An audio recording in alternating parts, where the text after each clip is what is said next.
Hi, Grandpa.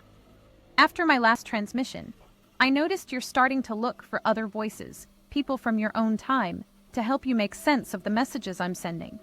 I'm seriously trying my best to make my transmissions as accessible as possible for someone living 100 years ago. But sometimes it's hard to remember every concept and every technology you didn't know back then. So honestly, I love the idea of you reaching out to brilliant minds from your time to help fully grasp what I'm trying to share. I thought I could help with that. In your time, you had something called the internet, a sprawling, beautiful, but often overwhelming sea of information. Today, we search through something we call the A field, or Akashic field. It's similar. It includes everything you once made accessible through your internet, but much more. And it's way more coherent. No data pollution, no endless noise. After my recent recording, I scanned the field and found someone you might want to connect with to better understand what I'm sending today. Look for someone called Jake Woodhouse. In your time, Jake was an Australian entrepreneur and Bitcoin educator. He started with the Bitcoin Mentor podcast and his Substack, Bitcoin with Jake, helping people understand Bitcoin not just as money, but as a path to financial sovereignty and personal freedom. What I love is that over time, he expanded his work, weaving in conversations about alternative health, emotional resilience, and consciousness. He saw Bitcoin as part of something much bigger, a journey toward real human flourishing. In one of his episodes, he even explored the fourth turning, that idea about generational cycles and deep societal change. I think he would be a great match to discuss my today's message. Hey, Grandpa! I spent the evening in the archive dome again, just me, the silence, and a scroll from the old world. I went in looking for some teaching material, something to introduce first years to the Kondratiev cycles. What I found felt more like a final confession from your era. The file was called The Last Decade Before Divergence, 2023 to 2042. It came from a cloud mirror under what used to be Oslo. It was all there. Decks, dashboards, live streams, feedback loops, data about data, wrapped in metadata. People weren't living, they were broadcasting. I watched influencers spiral into breakdowns and then rebrand those collapses as spiritual awakenings. I watched metrics try to measure meaning. I watched the information age drown in its own reflection. Then I overlaid a neural coherence chart, something we use now to track semantic intake. In your time, Grandpa, a heavy user took in around 45 gigabytes of raw information every day. That's like trying to drink from a fire hose. The conscious mind could only absorb a drop in that torrent, maybe 4 megabytes. The rest just flooded the nervous system. No wonder autoimmune disorders skyrocketed. No wonder attention collapsed. No wonder people started fighting ghosts in comment threads just to feel seen. In Nodia, we learn to treat information like nutrition. We aim for resonance, not volume. About 1 to 2 gigabytes conscious intake a day. Not a fire hose, more like a spring. That's when I realized the information age didn't end in censorship. It ended in saturation. It didn't die from ignorance. It collapsed under the weight of its own cleverness. But something else happened too. Right as the noise peaked, 3 signals emerged. AI mirrored our chaos. It accelerated information until we could barely breathe. Robotics gave it a body. The machines didn't just think faster, they started to move. And Bitcoin, quietly, relentlessly, time-stamped the truth. It said, this is real, this is verifiable, this is now. That's how the information age ended. And the 6th Kondratiev cycle began, the intelligence age. But it was way different than what your dystopian visionaries tried to sell you. It was a journey to the inside. It was amazing. I can send you some more information by next week. Tomorrow I'm guiding a resonance study group through the spiral dynamics field map. We're tracking the shift from orange to green and what happens when technology meets soul. I'll send another message when the pulse clears. Talk soon, Grandpa.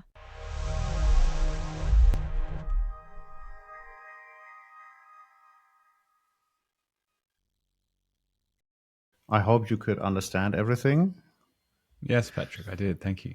Yeah, cool. So, yeah, I told you like in the minutes before we started to talk, I was very impressed when let's say, I tried to contact you in regards of a community project, and I received a message that was, I didn't like it at the very beginning because it was not the thing I expected. You just said, it's really interesting, but I have kids, and no, I can't even make the time to talk for 30 minutes. Um, and actually, I really liked it because it's very focused, it's very clear. And I thought, like, this is a person who's like really focused. Sometimes I'm struggling with that topic. Um, and especially if you have that much information, this is what we're going to talk about today. Um, why did you decide to be that, let's call it ruthless? I don't know how to call it, but like Mm-hmm. this strict. Was there an incident that you said, like, okay, I need to change something, or have you been like that from day one? Mm. Well, Patrick, first of all, thank you for the question. Second, thank you for having me on the podcast. And third, I really enjoyed that introduction and the framing of this conversation. It's different to essentially everything else I've come across in my Bitcoin research thus far, which is, years worth of listening to podcasts and focusing on how to find information that's important to me. And it mentioned a bunch of things that are just so relevant for hopefully what we go on to talk about in this podcast episode. But to to answer your question specifically, in some ways, it's it's just the reality of having three kids under the age of 5. It's Okay, wild, mate. okay. My day starts like before 5 a.m. because the baby wakes up. Try and get it back to sleep, and then the 3-year-old wakes up, or the 4-year-old wakes up, or whatever happens. And because we have made certain decisions around their well, from a health perspective, the Australian government has a very strict infant vaccine program. And Hmm. if you don't follow their program, then you cannot access government funded daycare. Yeah, it's And the we same in decided Germany. that really interesting. Yeah, we said, look, that doesn't make sense to us. And so we've had to do things a little differently by choice. And therefore, we've actually ended up essentially homeschooling our kids. And I'm in the extremely fortunate situation where I have made an extraordinary investment, which is basically reallocating capital out of the traditional system and into Bitcoin, and then sitting Hmm. on it for a cycle and a half. And that means I've bought back my time, and so I'm a full time stay at home dad who runs a podcast at night and joins other podcasts at night. So it's for me now like 8:15 in the evening. So the truth is, Patrick, I'm just busy looking after my kids all day. So Hmm. that's like possibly not quite as like intellectual an answer as might have appeared. Um, but the second half, it is true though. I absolutely you contacted me, and I actively encourage people that find my content to reach out to me. Like some people actually make it hard to get to them, whereas I'm specific. Like here's an email address you can contact me, and I love it because it's actual feedback from the marketplace. It's like, what am I talking about? Is it useful to people? Do they find it valuable? What bit resonates? And the the investment in your social capital through creating content is possibly the strongest thing you could do, i.e., your network. So, like, how do people know you, and what does that benefit bring to you if that's the case? And so when people reach out to me like you did, I'm always responding to them and always interested in what they have to say. But to this specific situation, I felt that your project was very early, and therefore I wasn't quite sure what traction was actually going to happen. And Hmm. to be blunt, I was like, well, this is cool, but right now I don't even know if it's going to survive 6 months from now. And Hmm. therefore, is it worth my attention? And secondly, I am also being extremely focused on, okay, in the day, I'm focused on being a dad. Outside of that, I'm building a podcast. So I've started a business media company, pumping out content every day. And we're in year one of this particular iteration. I've been podcasting for, gosh, I think I first created some podcasts about, in and around Bitcoin. That is, well, no, I go all the way back. My first podcast was called The Green Adventure, and I was looking at sustainability and early stage angel investing in the UK. And I think you can still find that somewhere. I did Okay. about 12 episodes in 2018. And that was when I first ended up on someone's YouTube channel, a program called Entrepreneur First. I did their 3-month program trying to build a unicorn, essentially.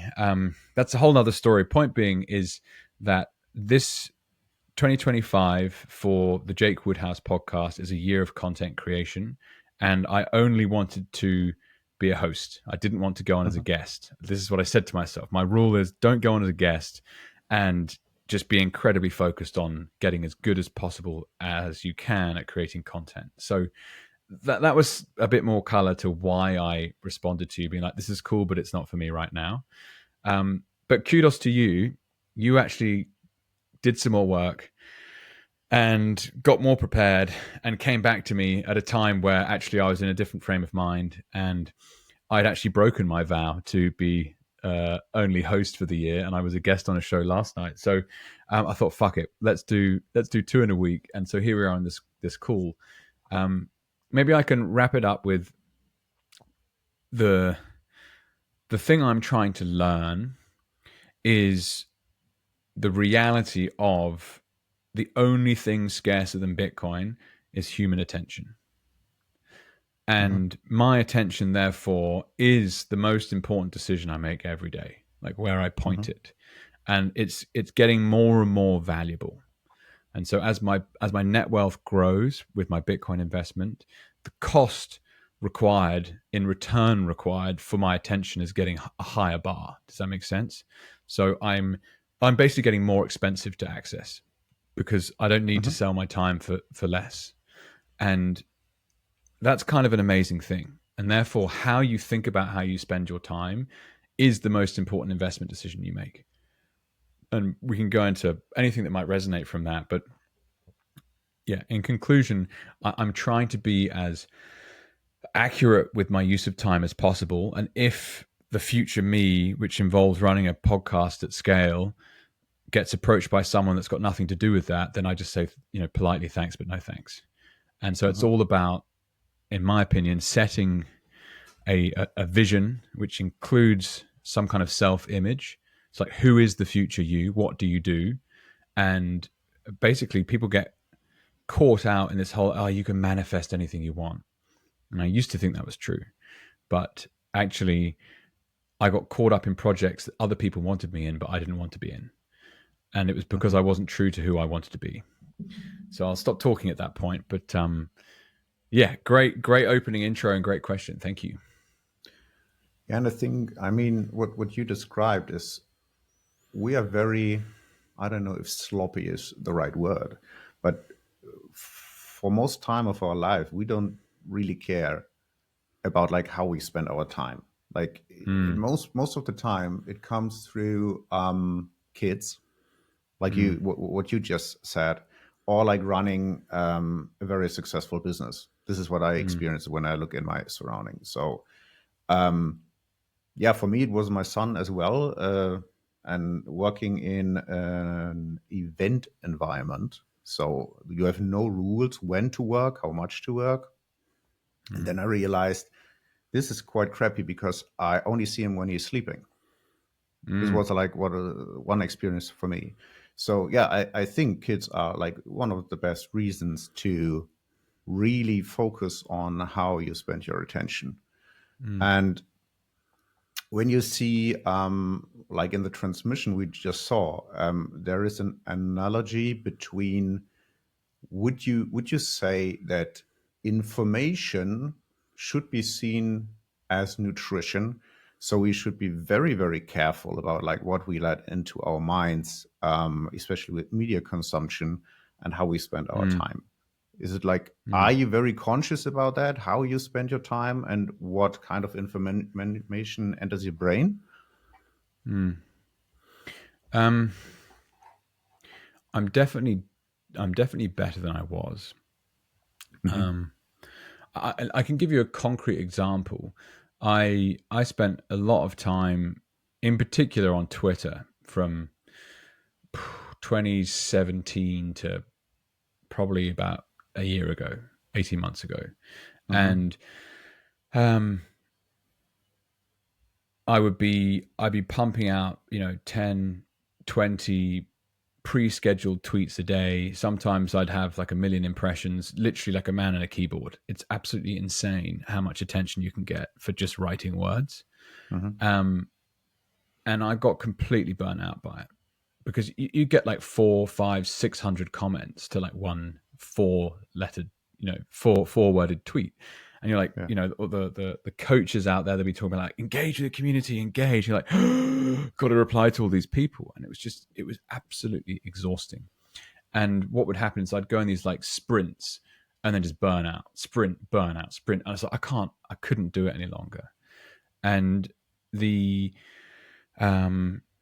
experience of the supposed pandemic that was COVID-19 was just this extraordinary light bulb moment for me of the actual amount of surveillance and censorship that's going on online, and this really quite nasty combination of government and private business in bed with each other, pushing agendas. And like, if you said anything that wasn't in line with the government rhetoric, you were just buried, right? Freedom of speech is not freedom of reach.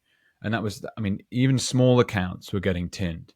It was absolutely insane. And the Twitter files are a fascinating story to dig into as to like how much active involvement governments around the world had with Twitter specifically to like censor speech. Like, that's allowed to be said, that's not allowed to be said.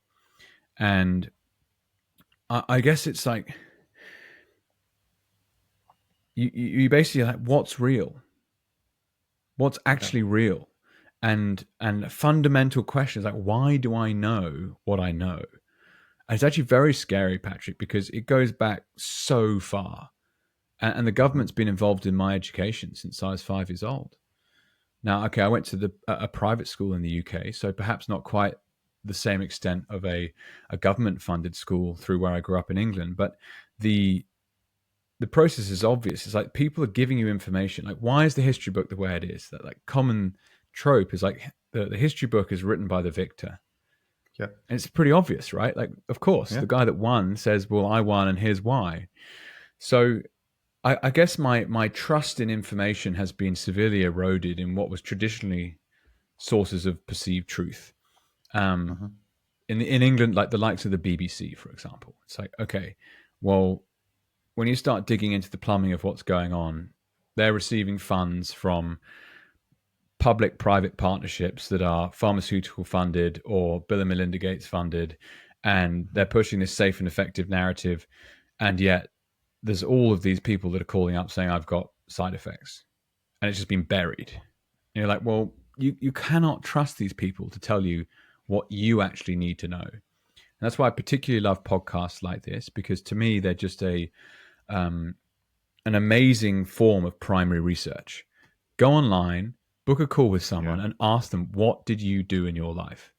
And you get an answer, rather than, scrolling online and waiting for some kind of expert to tell you, trust fact checkers. It's like, okay, well, who owns fact checkers?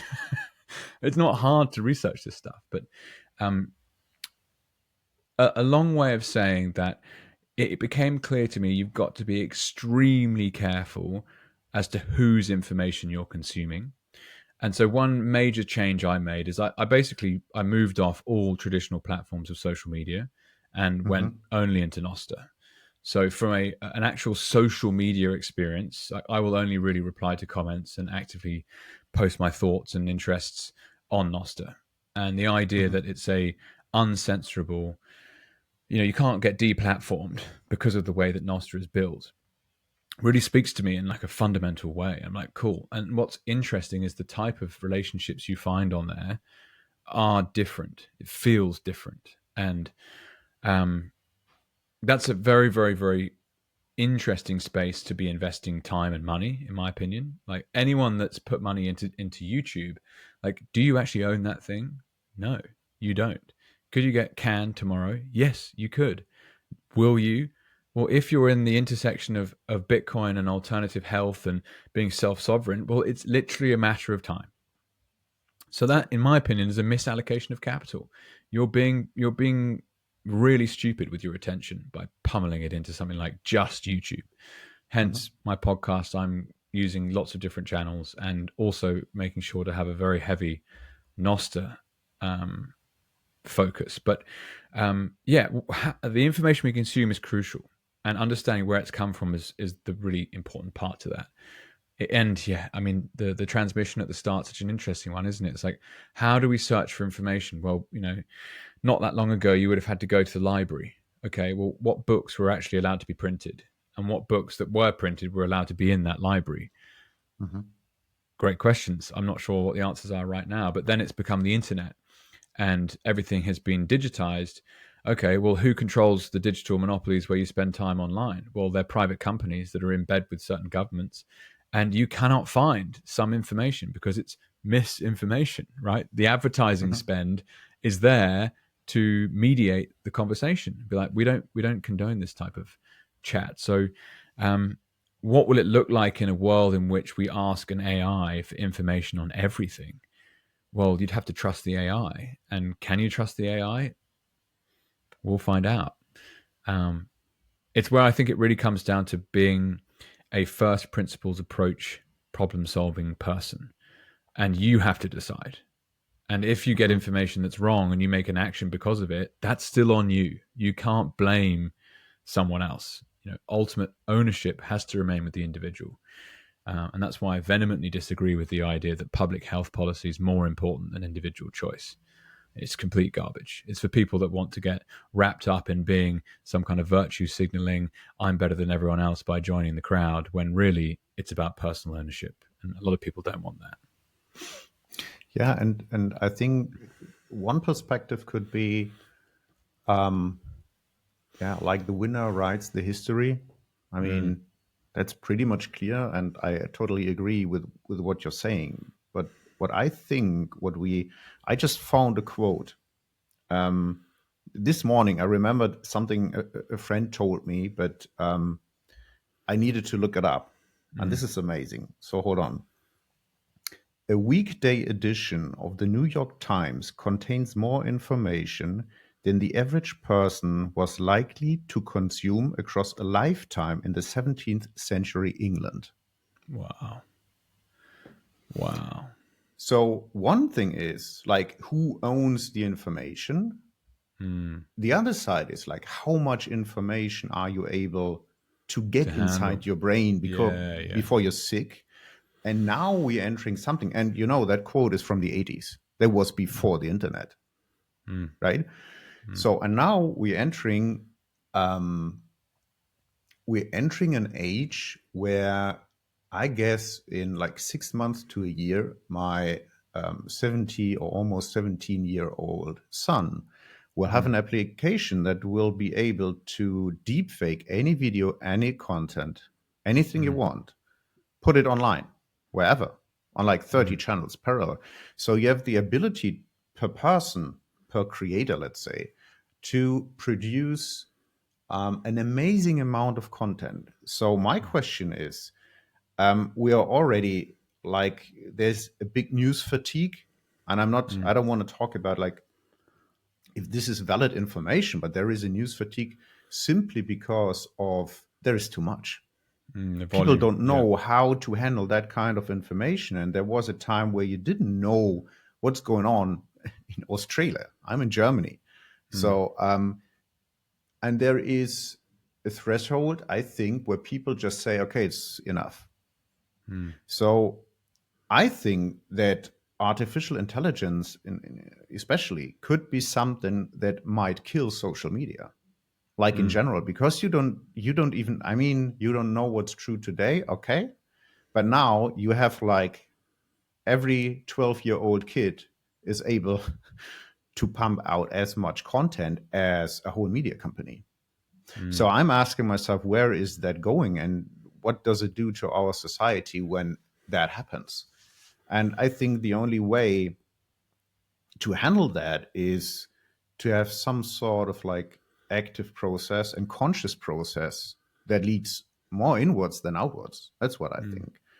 So what's your take on that? Like, where will that lead our society to when you have like even more content on even more platforms? And at that point, it doesn't matter who owns the platforms, because it's just waste, so to say.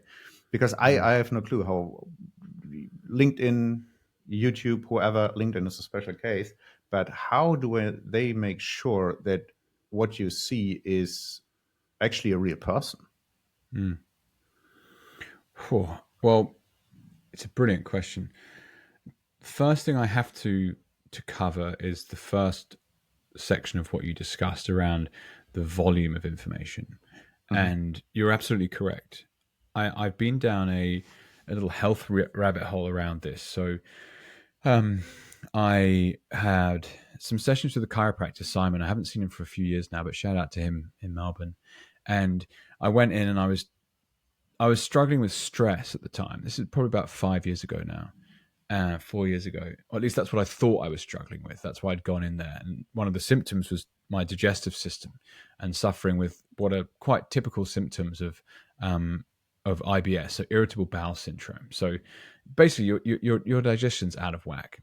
And he came and gave me such a simple explanation. He's like, okay, Jake, every single time you watch a nature documentary and the leopard is about to take on the gazelle who's like casually eating grass, what's the first thing that the gazelle does? I'm like, what are you talking about? It runs. He's like, no, what's the first thing? I was like, It's and he's like, shocked, it or shits itself. you're kidding? And so what happens in a biological sense, and I say the first thing, as it starts sprinting to save its life, it shits itself.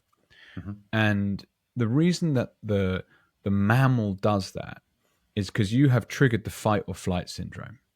And in that case of the gazelle, it's flight. And they are running for their life. And if you're running for your life, you need every single last ounce of energy you can get to make sure you survive, which means you redirect it from other areas that were previously consuming it, such as your digestive system.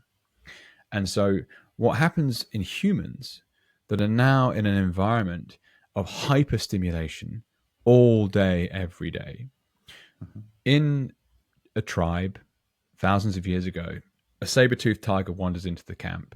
Fuck, what am I going to do? You know, your fight or flight is just like at the top of the scale. And if you get it wrong, you're dead.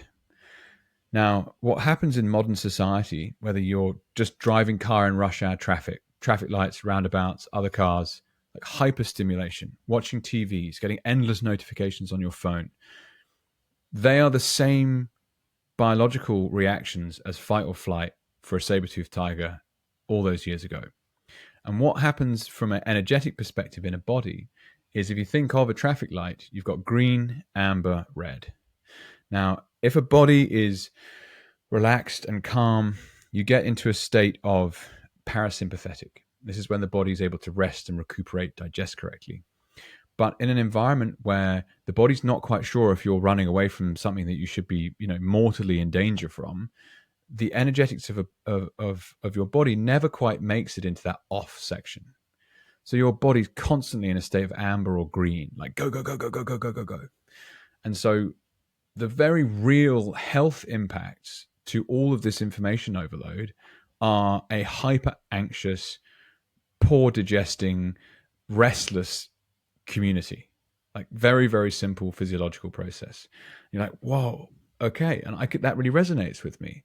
And that's why, for example, my family and I, we've left the big city now. So we're up in Byron Bay. We're on the beach, walking most days. There's less stuff going on. And we've just like really moved down a notch in terms of like tension and pace.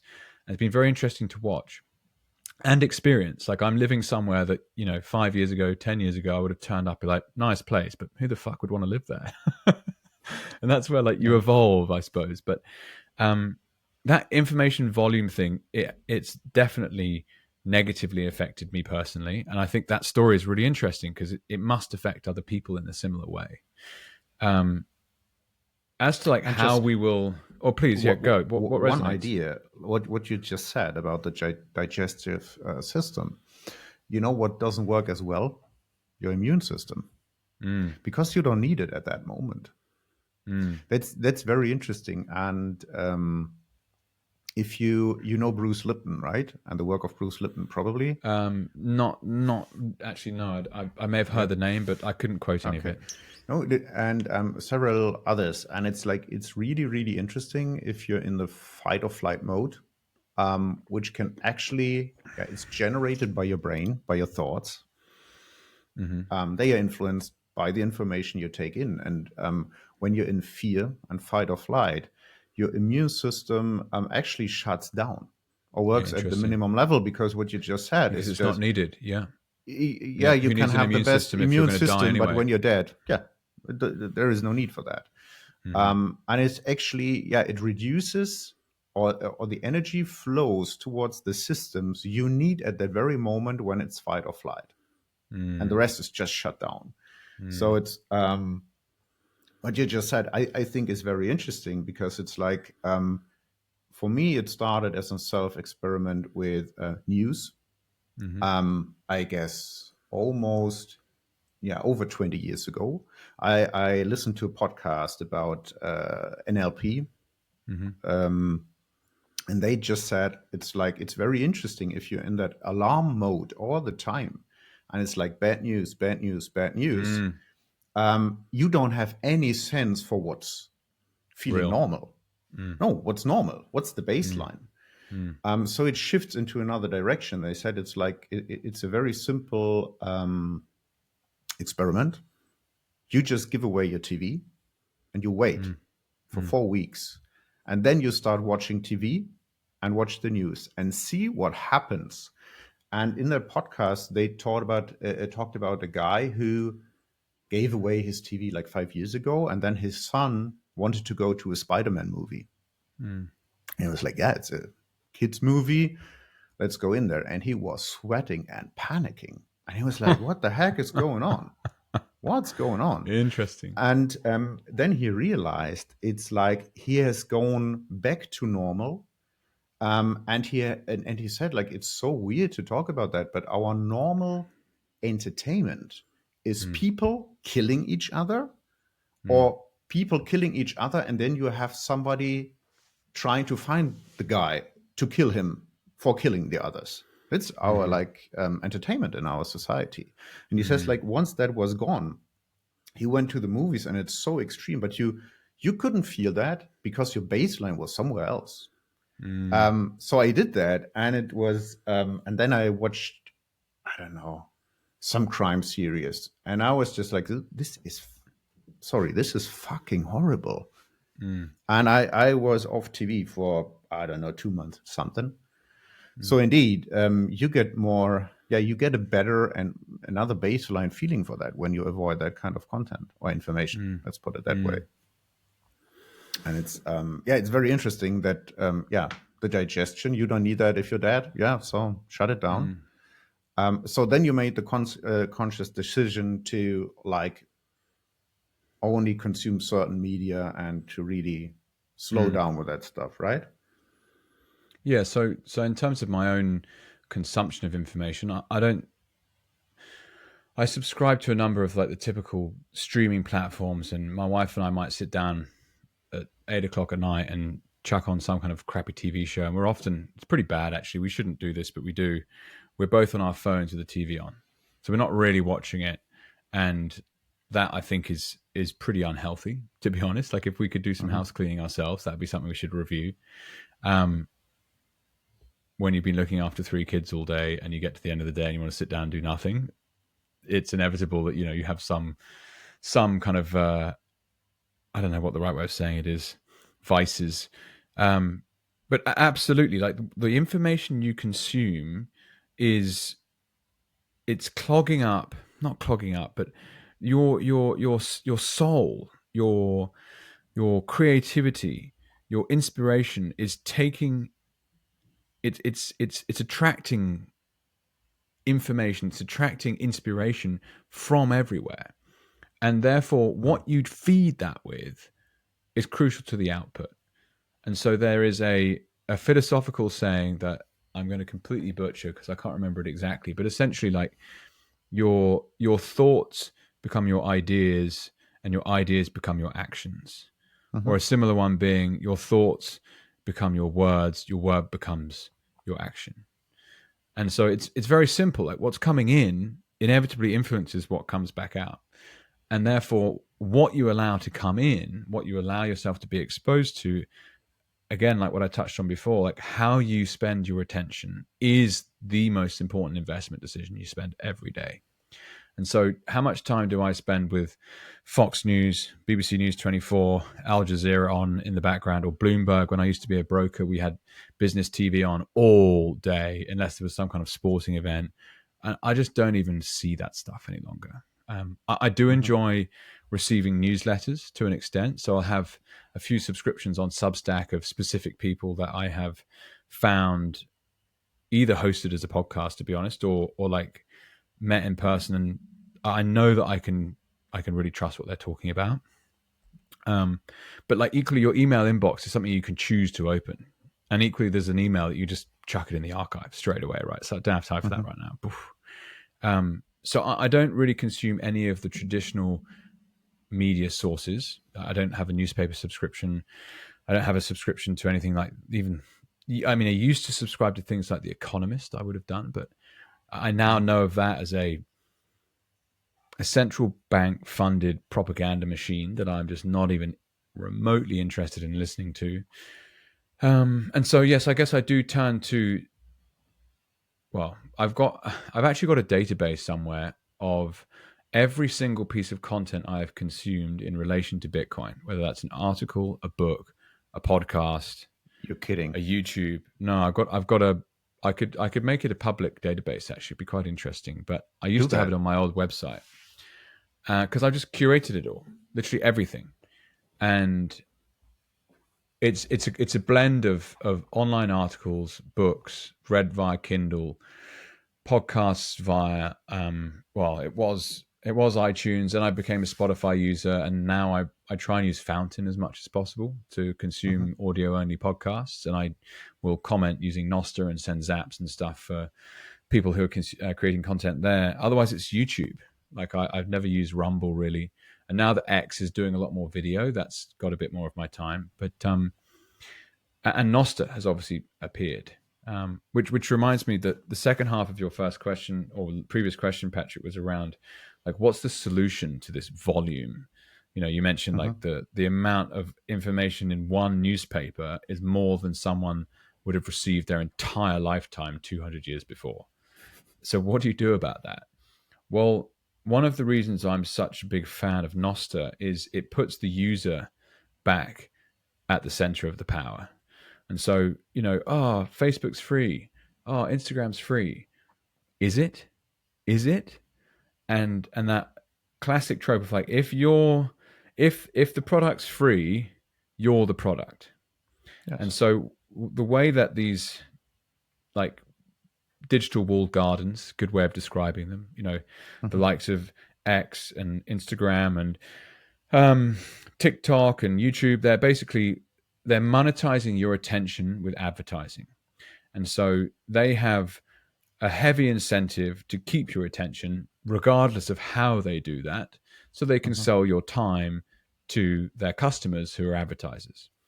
And when you log in with your email and your password and you sign up, you basically agree that all of the data you ever create on that platform is not yours unless you choose to download it and delete your account. It's actually owned by the company. And you're operating in someone else's digital real estate. So if you misbehave, they'll get rid of you. Now, it's not free is the answer. And what NOSTR does, which is quite fun, is you have to set up your public-private key. So it's an NPUB and an NSEC, they're called. And what happens is you can use all of these different clients to view NOSTR. So it's like having the same login for Facebook and Instagram and X and TikTok and YouTube, all rolled into one. And if Facebook gets pissed off with you, well, you take your user and you log in via X, and you've still got all the same followers, you've still got all the same people following, and you can still see the history of your account, because that public-private key pair, in a similar way to Bitcoin, it's public data. And this is unbelievably powerful, and it brings out potential for all sorts of different features. But one of them that would be very, very useful is in an environment in which you're being absolutely overloaded with information, you can actually set your viewing settings on your NOSTR client to only see information from certain people. And I've seen people building out features where it's like, okay, here's a follow list, and you might only follow a certain amount, or you can have very strict filters. So I don't want to see this kind of stuff, or I don't want to see this kind of stuff. Or equally, at certain times of day, you could just switch it off. There'd be any number of ways that you could configure it to suit yourself. But essentially, it's a gateway for online information. And you, the user, get to decide what it is you actually want to see. And I think that's incredibly powerful. Throw in the fact that NOSTR, in my opinion, is the first true example of micropayments online.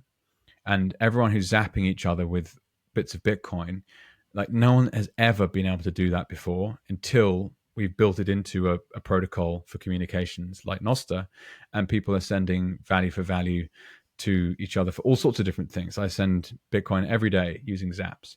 But those zaps, they could be built into some kind of spam prevention process. So yes, a 12-year-old could go out there and could use some kind of AI to spoof every single Joe Rogan episode ever and take 12,000 clips out of every single 3-hour episode and just completely fucking bang, just spread it everywhere. But you might be able to filter your NOSTR viewing with charging people for your attention. So you can't send me any content unless you pay this. And so it makes it more expensive. In kind of the same design as what Hashcash, that is the underground of Bitcoin's proof of work. It's like, it's how do you avoid email spam, where you put a real world cost in. And so it would be similar, I think, with information and what you allow people to show you. Those are just some ideas. I think it's definitely an ongoing subject that you'd have to think very, very carefully about. Yeah, I think, I mean, NOSTR is, I'm not really sure that I totally understood everything about that, but this is an entire episode on its own, if not even two, I think, personally. Yes. But what I think we're seeing like two trends. So you have one-man armies being a media company through the AI tools. So I'm building a lot of stuff with AI agents at the moment, and the workload you get done is insane. It's absolutely insane. So you have a creator economy, which goes, so the old like legacy media, they will die. It's like I worked in that realm for like quite long, and it's like they are slow, and I think there is no place for them in the future.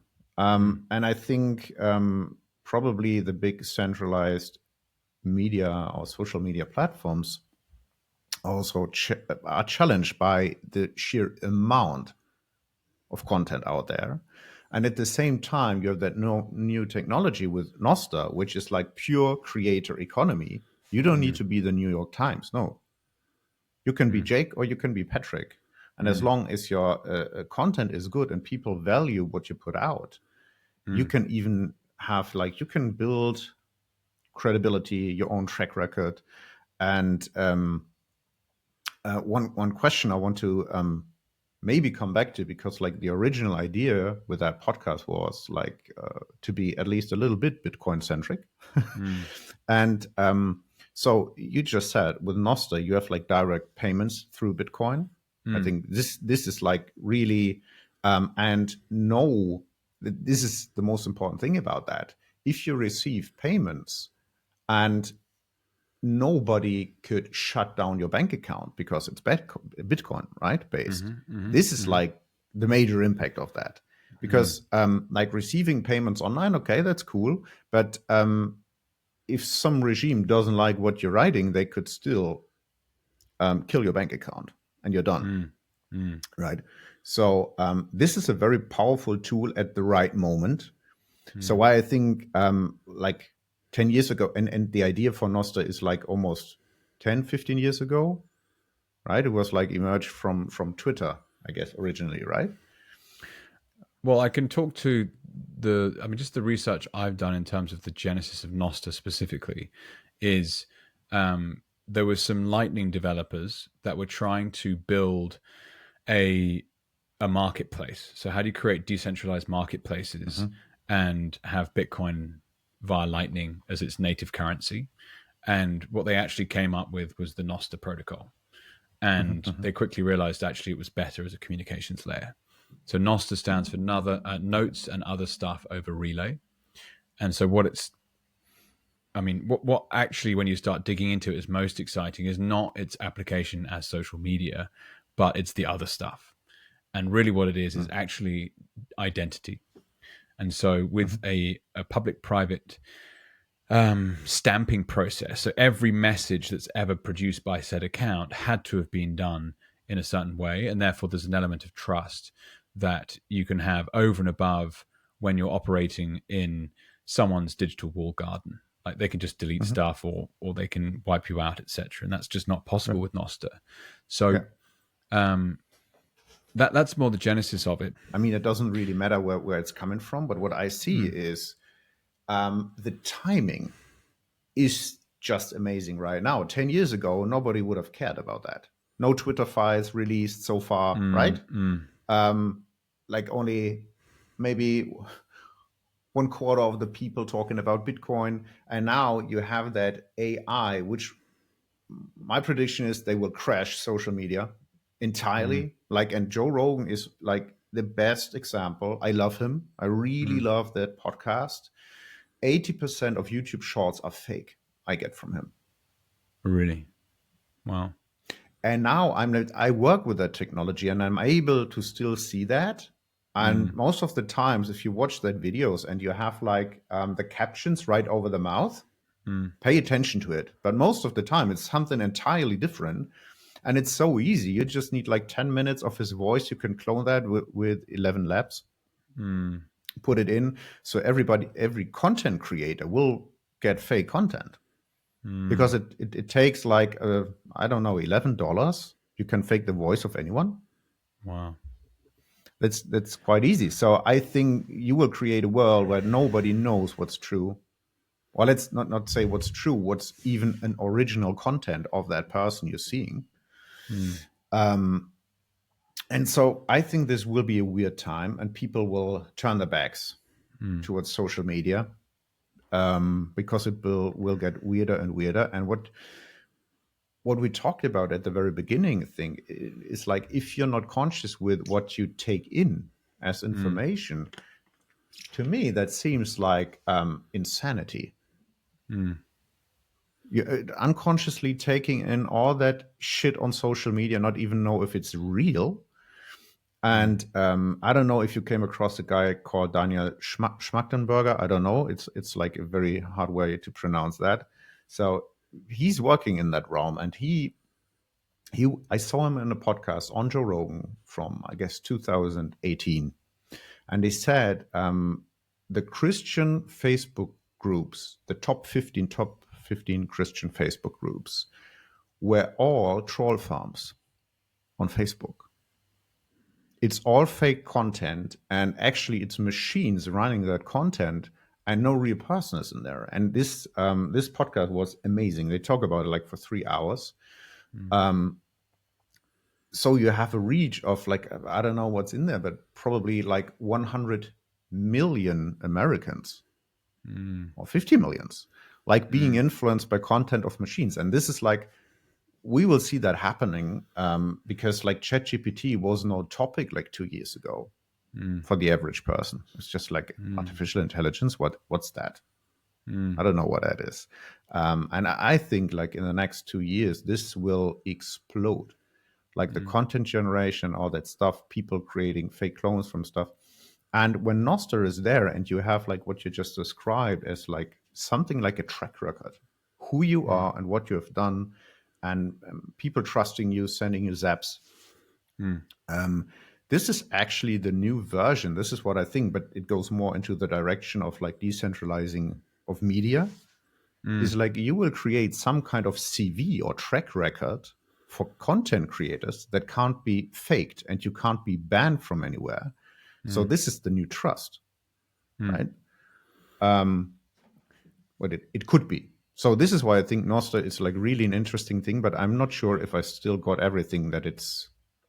And that's okay.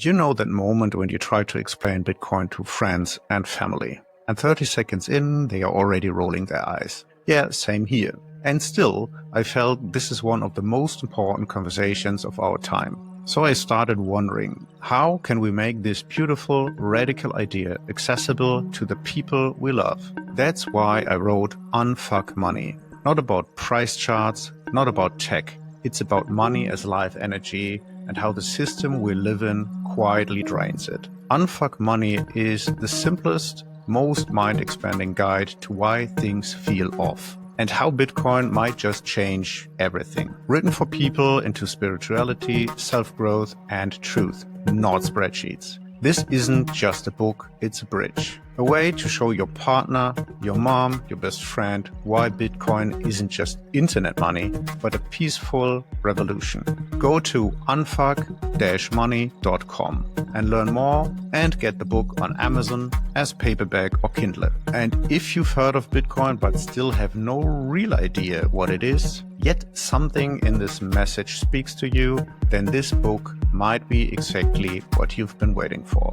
Because I think it will change our world even more than the invention of the internet. Unfuck your money, reclaim your energy.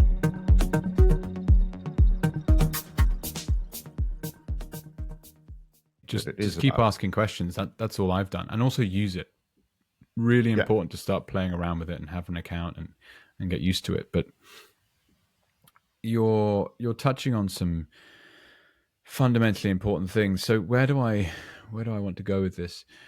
So in the transmission it talked about the fourth turning, and I think that would be a cool thing to mention at this point. So I'm by no means the first person to discuss this subject. And actually when you start studying it, you realize it's been talked about for a very, very long time. So in the Roman era, there was something that they would describe as a saeculum. And a saeculum was a period of around 80 years. And what they describe is, it's kind of like the seasons, right? Spring through to summer, through to autumn, through to winter, and then around again you go. But really in reference to knowledge and wisdom and intergenerational transfer of that information. And so from a grandparent through to a grandchild, like how do they get influenced in terms of their behavior and actions due to the knowledge that their family passes to them? And so like an obvious example to this would be my grandmother died last year, actually. Shout out to Granny. And she was almost 90. And so was born in and around the period of World War II in the UK. And so she has very, very clear memories of rationing, of a period of time where she was just a young girl, but the impression of that period of strife, of difficulty, of fear, of war, it left an impact on her for her whole life, and in particular her parents. And I didn't really experience that. And so in a sense, like as a European growing up, the last major war was that period in the 1940s, and it kind of gets forgotten, kind of. Yeah. And so this idea that history rhymes, it's like, why do we make the same mistakes again? It's because we forget. We forget what it feels like to get bombed, or to get sick from chemicals, to have a loved one disappear and never come back. And that's not to say that there aren't other wars happening in the world today or in other parts of the world, but just to talk very specifically about my personal bloodline, like that's one example where essentially the knowledge base changes over time. And so what the fourth turning looks at is this it's kind of like a business cycle in a way. You get the boom, then the bust, and the boom, then the bust. And so the question then becomes like, when is this period um, of bust up? Like, when does the fourth turning occur? The period of great change, where the social demographic of the day has altered to such an extent that basically there's some kind of revolution, there's a war, there tends to be a lot of death. The power structure that existed before disintegrates. It had got top heavy. They got too greedy, and the wider populace is like, we've had enough. And there's a huge overthrow of the status quo. And it's my very strong opinion currently that roughly the 2008 financial crisis was the start of the current fourth turning, in which that was the time when the post World War II monetary system that was set up, like, it altered massive. So the Bretton Woods Agreement of the 40s, and then in 1971 the US took themselves off the gold standard, and from that period through till 2008 things were not great. But that was the day where the central bankers and the bankers got into bed together properly, and they bailed themselves out at the expense of everyone else. And it's one of the reasons that you saw the likes of Occupy Wall Street come up. It's one of the reasons why the Tea Party movement was created. The right and the left both saying, what the hell's going on with our monetary system? This doesn't make sense. And I would argue that we're in an information war, and we have been for some time. And that this fourth turning is all about a way of basically, how do you control the content that people receive? How do you control the narrative? How do you get people to think that when you're doing evil, you're doing good? And we're in it right now. And AI, however it gets applied, will throw fuel on the existing fire, like, for sure. Like, how do people know if that's an actual bomb going off somewhere or not? You just will never know. And going back to what we talked about before, I guess where do I go this next? So basically, yes, we're in this kind of fourth turning period where there is going to be some kind of event or period of time where just the status quo disintegrates and something new comes out of that. And I don't know what that's going to be, but Bitcoin is undoubtedly part of it, right? It's not every day that a digital peer-to-peer uncensorable network for money appears online and survives for 16 years, and it's obsoleting central banks. Like, the century of central banking is coming to an end. Hyperinflation is happening slowly but surely, and the people that are in power don't like that, because they have become extraordinarily wealthy. Like, the idea of how rich the families are that have owned these central banks the last 100 years it's impossible to imagine how wealthy they are. Like, the Forbes rich list is just, they're not even on there, right? I mean, it's just out of control. Imagine if you could print your own money, and no one could. You could alone. So it's a very, very interesting time, Patrick, and it's where it comes back to then this idea of individual accountability, in my opinion. Like, every action you take is on you. And so if you consume a piece of information that was actually false and you do something as a result, your action is still your responsibility. And so in some ways, like we touched on this example of using a superior form of filtering on NOSTR that the user defines, I still believe individual action is the choice and responsibility of a human. And so therefore, it's on you to decipher whether or not the information you're consuming is real or not, and whether or not you need to do anything about it. And so what we choose to let ourselves be exposed to every day is, again, one of the most important investments you can make. Yes, and I have about like 10 different ideas at the moment. My head is exploding. Yeah, it happens. Yeah, and what I think is the idea of like Bitcoin as a foundation layer. Because if you have a look at media at the moment, you can fund this you said information war, which is something like spam. It's actually the same, just like on another platform, right? It doesn't matter if they get in your mail inbox or through Yeah, in your Telegram X or your feed, television. doesn't matter. Yeah, Yeah. yeah. So Yeah, same thing. it's spam. So you can only finance spam if money is cheap, right? And if you're close to the money printer. Otherwise, if it would cost a media company to, I don't know, like $2 to broadcast a message to me, it's like this would stop like immediately, right? Absolutely. So it's Well, let so me the give you an idea, example to that, Patrick, if I could. yeah, Is, yeah, yeah. and this is a really easy one to think through. Is, so I've been podcasting in the Bitcoin space. If you want to get sponsorship contracts for Mm-hmm. like monetizing the attention of your audience, you Mm-hmm. don't get the contract from Bitcoin.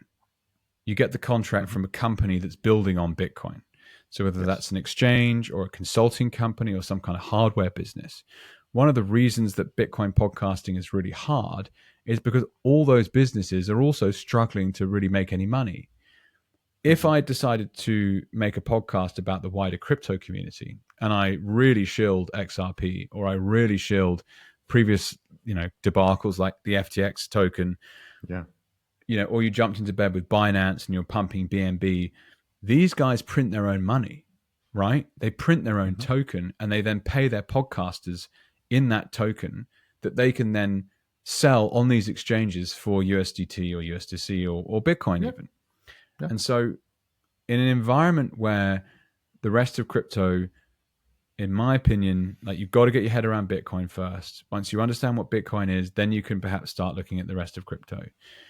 But if those projects didn't have the ability to attract new capital and they didn't have, therefore, the ability to grow, then they're printing their own token and going nowhere.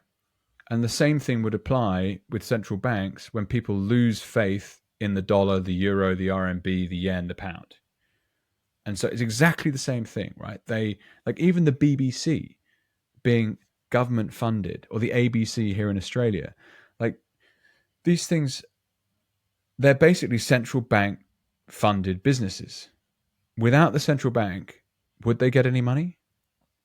And it's obviously it's siphoned through the government and it's all a bit murkier than that and made to look above board and all the rest of it. But at the end of the day, the guys printing the money are able to like have extreme influence in the whole of society because they can start to pay the academics, they can start to pay the researchers, they can start to pay the journalists, they can start to pay the politicians, they can start to pay the scientists, they can start to pay whoever they want.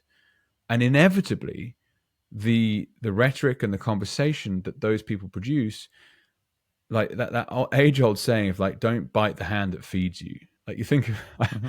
for some reason, I was thinking of this example. We used to go to Greece on holiday when I growing up in the UK. Greece, awesome country. You go to this like beautiful taverna on a pebbly beach and maybe have some halloumi and get on with it. And there'd always be one really grumpy restaurateur, and he's this Greek bloke, and he's pissed off that you're in his restaurant. And you're like, mate, if we weren't in this restaurant, you wouldn't have a business. Like, why are you like that? But it's kind of the same thing, right? If the how do I say it? Essentially, people are wisening up to this, in my opinion. But a media business that can't be funded with handouts from a money printer has to create actual value, and that's much, much easier said than done. So yes, Patrick, I completely on board with you. It'll be a very different media landscape. I guess a final thought being, like, if it's true that a 12-year-old can create as much content as they like using AI within a year from now, why would I be backing myself and investing in creating a long form podcast? That seems really stupid thing to do if someone can create as much content as I do at the click of a button instead of hours and lots of labor inputs and expertise. And it's a very good potential like idea killer. However, I think that the truth is the demand for real conversation with real people is actually going to increase. And so in some ways, you can create a bastion of truth in this extraordinarily noisy world if you show up day in, day out, producing value, being curious, asking hard questions, and being willing to be wrong. Like, people just aren't willing to be wrong, and that's okay. But equally, it's also fine to be wrong, right? Life is a constant game of iteration and trying to find product market fit. So we'll see what happens. But I really I find long form conversations just some of the most powerful stuff that you can possibly spend your time listening to. And it's like, you know, I compare it to how storytelling has evolved over time and how wisdom would previously have been passed down the tribe was basically around the campfire. And you'd have an old Yeah. person telling a young person in a story how to survive. And we now have the ability to click a button and talk to people across the world who we've never met before, like right now, and have really important, deep conversations about hard stuff. And so the campfire wisdom transfer process has been put on steroids, and it's a huge opportunity. Yeah, definitely. It's storytelling that will survive. And I'm also a fan. I'm at the moment, I would say probably 1.5 to 3 hours, sometimes 5 hours of, I would say, learning through podcast. This is how I see it. It's like learning about Bitcoin. It's like before I read like the Bitcoin standard, I consumed probably like 100 hours of podcasting. And it's just, for me, it's like the best way ever. And my brain just doesn't work with letters. Reading is like one of the hardest things to me ever. And it's like listening to that stuff is like, it's so powerful. And I think it's the best way for me personally. Everybody is different, to consume and to convey information. This is how I see it, because you have like more, you have a sense for the person, for the, let's call it vibe. I don't know. You get way more information with an audio file than reading something. This is what I really like. And just going back to the Bitcoin space a little bit. We talked about having like this money layer being Bitcoin, and if we now just imagine, because we're trying to talk about like a positive future, right? This is what I think is, or what I realized is, it's so easy to go down the road of dystopian futures.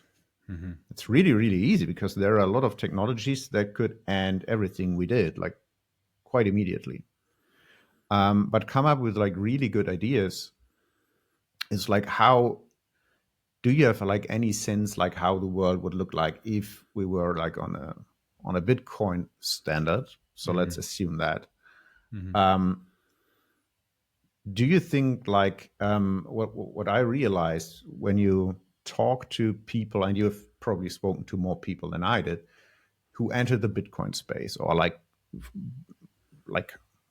they live on a Bitcoin standard, although the rest of the world still doesn't get it.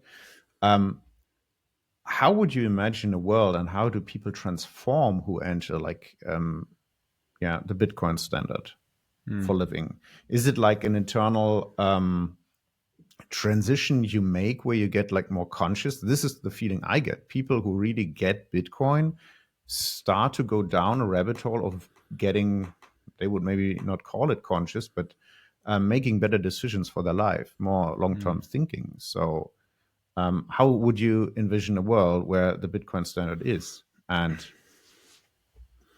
is there still an information age, or will it be look like completely different? It's a great question.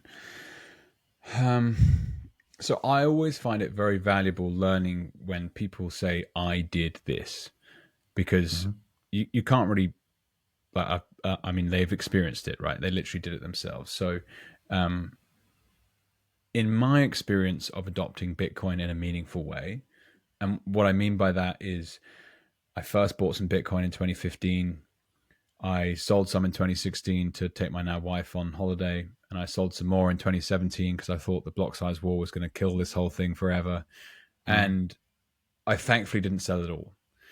2020 comes around and I get hit like a ton of bricks with the use case for Bitcoin and realize that I've been sleeping on this absolute beast for 5 years. And all the other investing experience I'd collected to date was then refocused on Bitcoin. And I did this extraordinary deep dive into what is Bitcoin. And it's still ongoing. The actual physical decisions that I've made is, okay, why do I own what I own? So as an investor, you own different assets for different reasons. They have different characteristics, different volatility, different liquidity, different risk. You hold them for different periods of time. There's all manner of different assets you can invest into. But I have essentially sold everything and started buying as much Bitcoin as I can. So as we speak today, net assets, probably 80% Bitcoin. So I've gone through a huge reallocation process that was extremely stressful. I had to really front up to mistakes I'd made, in particular a real estate portfolio that I had that on my books was a certain figure. And when I went to sell them, it was nowhere near that figure. And this is very common, right? People stick in their losses for too long, right? They're too easy to make gains and they stick too hard to a position where they've lost. But it took me about 18 months to sell these things because I was beating myself up every day. You fucked up, you fucked up, you fucked up. And eventually it's like you have to just take whatever you can get for it. And I'm now, I guess, on the other side of that where I'm thinking, okay, this reallocation process that I've done, I'm sitting on 5 times the value that I put in investing lingo. It's a 5-bagger. This is fucking amazing. This is the holy grail, right? At the same time as that extraordinary capital growth, you've done it with an asset that you had in a self-custody that was secured in a way that was more defended than any wealth's ever been defended before, and an inheritance protocol. So if you got hit by a bus tomorrow, the person that needs to get it gets it. So it's literally a superpower in the world of wealth. And I cannot overemphasize how much better my life is as a result of doing that to absolutely anyone that wants to listen. And it's not just that my purchasing power has gone up. It's actually been a case of backing myself and my own research processes and my own instinct that this is a seriously big opportunity. If you don't seize it and jump on it as hard as you can, you will regret it for the rest of your life. It's so empowering because you did it. And it's not like, oh, can you call up your wealth manager and say what the results were this year? It's like, no, you've taken into your account, into your own hands, responsibility for your own wealth, and you store it yourself. You get it wrong, that's on you. But it's an extraordinary, almost self-actualization process where you're forced to learn new skills. You get deeper expertise. You actually do become wealthier over time. You regain control of your time. And it's something like, hang on a second, this is the most extraordinarily profound experience I could ever have imagined getting from this.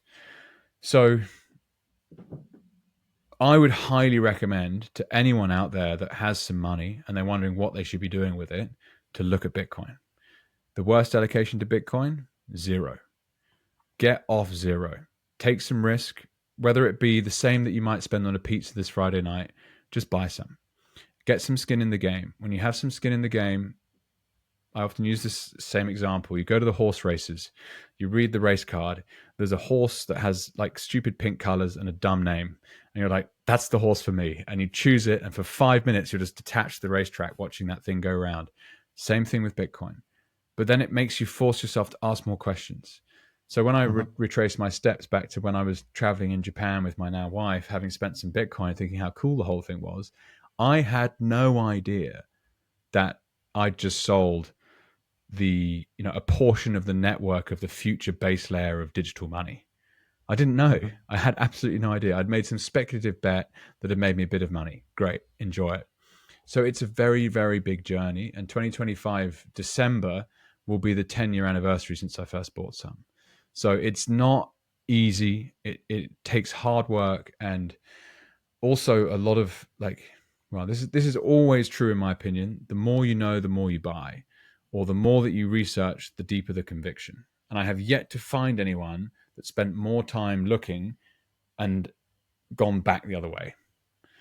So it's yeah, it's profound. To touch on consciousness, Patrick, when you have more time, when you are wealthier, you are able to think about a different set of problems than what you thought about before. And one of those problems can be spiritual. Who am I? Why am I here? What is the meaning of life? And it should be no surprise to people that some of the most esteemed scientists, philosophers, thinkers of the history books were wealthy people, because they had the ability to spend time thinking about those kinds of problems. They weren't just in, fight or flight survive mode. And that's what Bitcoin does. And so the point that's been my experience. Absolutely unbelievable to go through. To quickly finish it off with, what does the world look like when people go through that en masse? Well, I guessed yesterday that there's about 10 million people that have made a meaningful reallocation into Bitcoin, like what I just described. And the person I was talking with described, they reckoned 100,000. So maybe it's halfway between those two. We're still very, very, very, very early. But you go to some Bitcoin meetups, like I've been able to go. I go and MC at different conferences and stuff, and it's an amazing experience physically meeting people.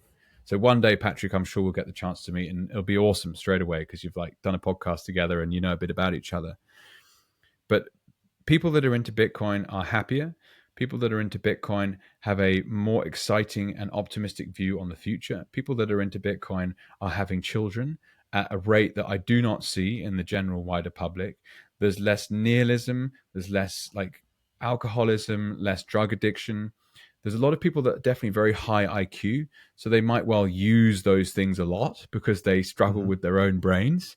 But it's generally speaking a much more a much stronger and ethically aligned group of people than I've ever met in the general public. So yeah, it's very interesting to see. I think those conferences are a future snapshot of the world. This is what I hope as well. So this was actually the motivation for me to write a book, because I thought people who are, let's call it, into the consciousness and spiritual realm, they have an idea and a vision for the world that is very healthy, very necessary. And at the same time, most of those people are those who really struggle with money, who have no clue about money. So I thought it's how cool would it be if those people get Bitcoin? And when everything turns around, you have a new leadership with people who are conscious, right? Who are spiritual. And this was actually the motivation for me to explain Bitcoin to people who are more into spirituality and draw conclusions to health, to other spiritual books. Because I think what you just described, and I just had an idea. So the decisions you made and what actually I made as well is you pulled away your attention from the noise, and you started, and again, it's about information and attention, and you started to study Bitcoin. So you invested your intention into that good. At the very beginning, you just invested, right? Without doing all the research. It sounded like that. But the deeper you go down that rabbit hole, the more convinced you are that this is the future. So actually, one of the last words before we go to the next topic is withdraw probably your attention from the social media stuff and TV you're doing at the moment, and just study that weird thing called Bitcoin. Because I can also say it changed my entire life. It sounds really stupid if I've never heard of Bitcoin before, but it's like it brings you like in touch with like, yeah, how to spend your time and attention. This is actually what it does. And so this is why I think you actually wrapped up the episode quite well, I have to say, because you go through proof of work, like studying Bitcoin, you develop yourself. And this is actually how Bitcoin, what I think is also going to end that information age and change it. It's like one, there is no more money printer for like spam news. People go into the conscious realm just by studying Bitcoin, right? And then the other, and you have like artificial intelligence like accelerating the content like hell. And this is why I think where we are. And all these three like magical technologies, we didn't talk about robotics, but it's too much for now. And this is why we're at like a triangle of like three technologies that will enter the fourth turning, like you said, like entering a new age.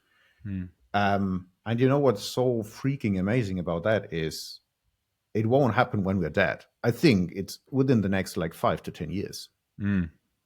Yeah, I wouldn't be surprised if there's a extreme meltdown of the existing status quo within 5. Yeah.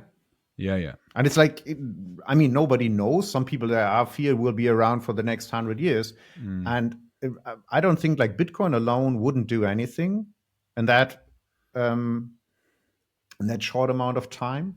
But combining that with robotics and artificial intelligence is actually, this is where I think like things will get so crazy. And people will be forced to go inside to be conscious because this is another episode. A lot of people will lose their jobs due to robotics, due to AI. What is when your purpose is gone, your ego, your job? There is so much information, you don't know what it is. So it's chaos in the outside, which forces you to go inside probably, or go insane. This is what I think. Yeah, it's interesting, isn't it? But what I would love to do is like play a little game, like for the last 2 minutes. Yeah, sure. We have. Go for it, Patrick.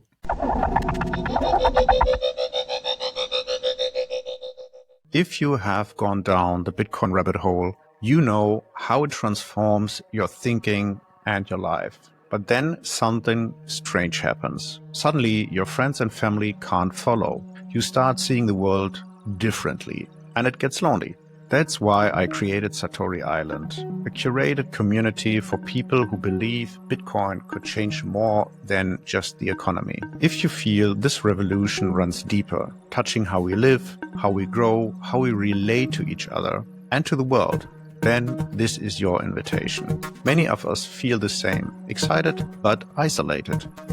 Satori Island is where that changes. A shared space for learning, co-creating, and personal growth. Yes, we talk about Bitcoin, but also about what comes next, how we as humans and as a society evolve in the face of AI, robotics, and the deep systemic change. We explore personal health, spiritual development, and philosophy. Not as experts, but as people with questions. Go to satoriisland.com or just send me a message on X. I reply personally. And if you are a Bitcoin creator yourself, you know the effort it takes. Hours of content, weeks of research, sharing your heart and your mind. And yet, sometimes it's hard to truly connect with your audience. It's hard to interact and to learn from them, and even harder to build something sustainable from it. That's why I'm looking for 3 to 5 creators who feel this too and want to build something meaningful together.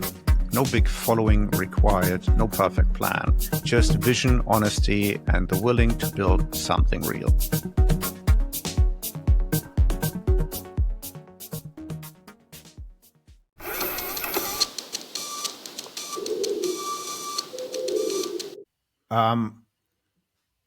So it's called the 21 Echoes. So I have 21 words that actually fits with the topics of the podcast I'm producing.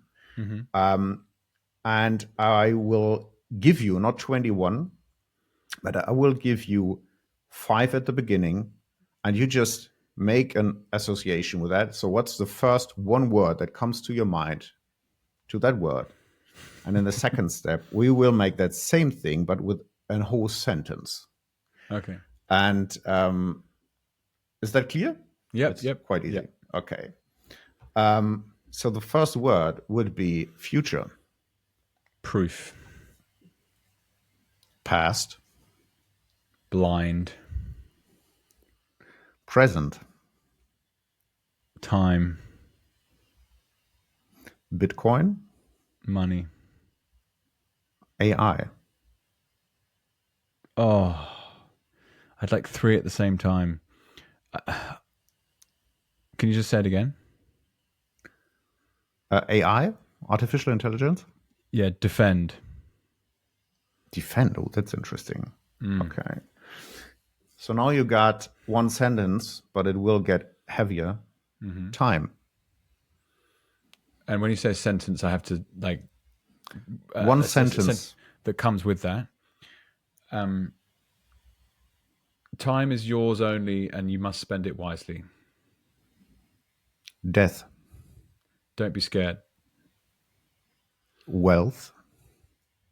Combination of humanistic, intellectual, and financial capital. Without the humanistic and intellectual, you don't get the financial. Thank you very much. That's it? It's good. Yeah. Cool. That's for that game. And we have another one I find quite fascinating. Very fascinating.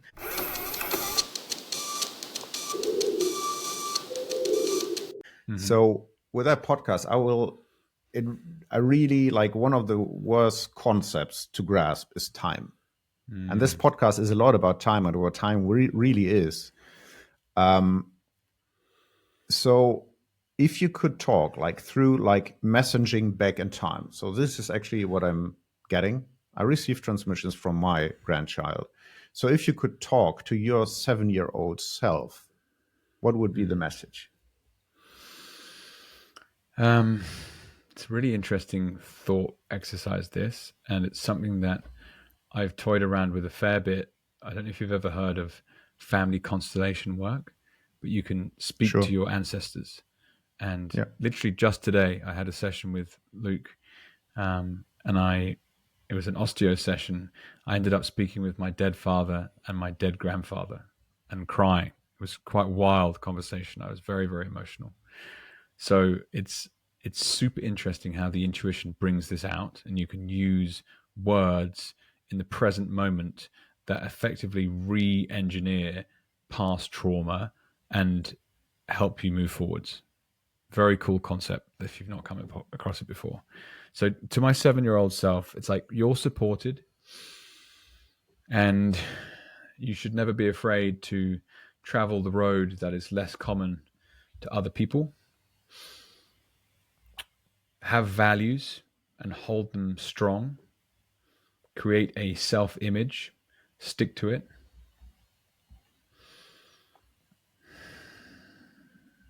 Love people. Forgive people.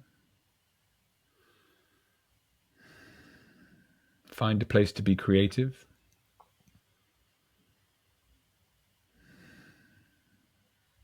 Don't be scared. That's damn powerful. Wow. That's good. Thank you. And now, I'm just a bit emotional. Whoa. But it's like, I thought about that like when preparing this podcast, and it's probably, and now it's again, it's very interesting. Thinking about like, I wrote you, I watched your first episode where you said like, this is a time capsule, right? And I thought like, there would be so much. Yeah, I would tell to my 7-year-old, okay, I can wrap it. It's impossible to do like in 1 or 2 sentences. And it happened to me the same, like what happened to you. It's like, I got really emotional.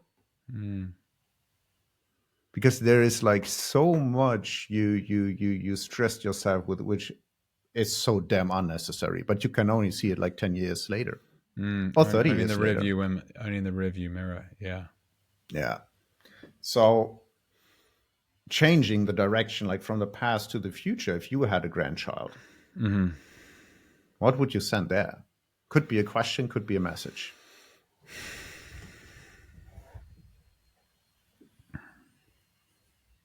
And by the way, that grandchild is also living in the year 2140.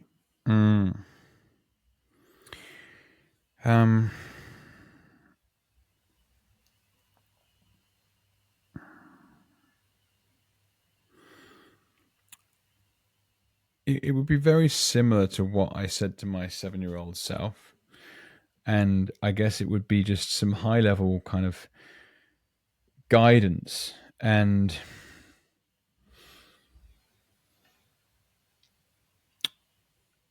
yeah, this is actually slightly different. So it's unconditional love. You are supported with unconditional love. And that unconditional love, it enables you to try new things, to fail, to make mistakes, to be who you want to be, in the knowledge that you are supported with unconditional love. And I'm very, very excited to see what the outcome for that actually is. So good luck. It will be. And you know what the freaking thing is? They can watch that. Yeah, I know. Isn't that crazy? Yeah. That is crazy. Yeah. So you could, I mean, this is like a very, very also personal thing. But what I'm trying to do is you could also ask questions to June, to my grandchild. And when releasing this episode, there will be an answer to your question. Oh, cool. So if you could ask her, like in 2140, maybe how they solved something, you can just ask. And when the episode is released, we can see that. That's funny. My mind has actually gone to food. And Food. I'm like, what is your favorite meal, June? Okay. Because it's really funny. If you think back 100 years, 120 years, 1900, like the pizza was still pretty popular, right? Like a shepherd's pie or a roast beef was pretty popular. Like food has changed a lot, of course, if you're into eating environmentally industrial sludge. But actual food, like, will they still be eating beef that's grown in a cow on the field next door to me right now? I'd love to know. Maybe the answer is just steak. Yeah. Grass-fed. Yeah, I think, and this is very, very fascinating, and I think there will be a huge trend back to real organic food. And this is I hope so. Yeah. This is such an amazing topic, I think, and especially like reversing globalization. This is actually what we are heading to, and like local food sourcing. And this is like, I'm very fascinated by that topic. And yeah, but not for today. But I'll ask. Next time, Patrick. Next time. So thank you very much for your time. No, my pleasure. Thank you for having me on. When I will link your NOSTR and you're on X as well, right? Yeah, the best Anything one's else? just my website, jakewoodhouse.io. So if you head to the website, you'll find, if you like your NOSTR, you can click there. If you like YouTube, you can click there. If you like Spotify, whatever. Okay, so the website's the best one. Yeah, I encourage people to contact you. You maybe say, I don't have any time, but it's worth trying. Thank you very much. Yeah, absolutely. Thank you for getting me on, Patrick. Appreciate your time. Hi, Jake. You asked what my favorite food is, and I love that question. It's honey root stew. It's made from a tuber we grow here in Nodea, sweet like carrot, dense like taro, cooked with fermented greens, bone broth, and a touch of crushed almond bark. On feast days, we add smoked duck egg or sun-dried goat cheese. But honestly, it's not the ingredients, it's the memory. I first ate it at 7 after planting my first garden. I still remember the dirt under my nails, the steam on my glasses, the quiet sense of belonging. That's the real flavor, feeling like you're part of something. In Nodea, we don't really have restaurants. We eat in hearth circles, shared pavilions where each person brings something, harvest, story, time. Meals are slow, designed for the nervous system, not just the stomach. If someone's grieving, we eat soft. If we're celebrating, we go spicy. We eat animals, but only ones that lived fully and died with reverence. Nothing is wasted, even bones feed the soil. So I guess my favorite food is any dish that reminds me I'm not alone. The most sacred flavor is shared time. Talk soon, Grandpa, and thank you, Jake, for such a beautiful question.